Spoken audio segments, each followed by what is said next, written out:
Mecca, Muslim pilgrims circled Islam's holiest site along socially distanced paths on Sunday in the final ritual of the Hajj, the smallest in modern history as Saudi authorities sought to prevent a coronavirus outbreak. Only up to Muslims took part in the Hajj, a far cry from the 2.5 million who took part in the 5-day annual pilgrimage last year.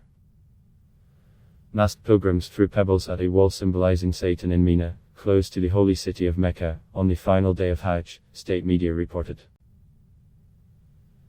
Instead of gathering the pebbles themselves as in past years, they were handed them bagged and sterilized by Hajj authorities, to protect against the novel coronavirus.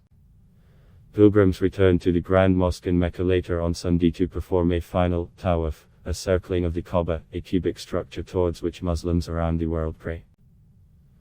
Holding the ritual in the shadow of the pandemic required double efforts by Saudi authorities, King Salman said on Friday after being discharged from hospital following surgery to remove his gallbladder.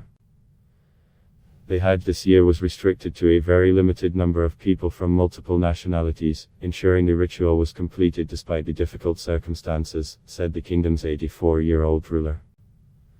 Health authorities said no coronavirus cases were reported at the holy sites during the Hajj.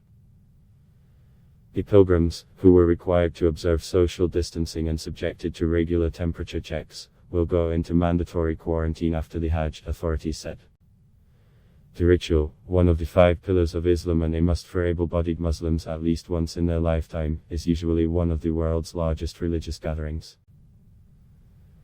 But local media said up to people already residing in the kingdom were participating this year.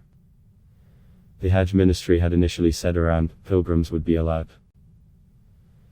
But this year, the Saudi government is covering the expenses of all pilgrims, providing them with meals, hotel accommodation and health care, worshippers said.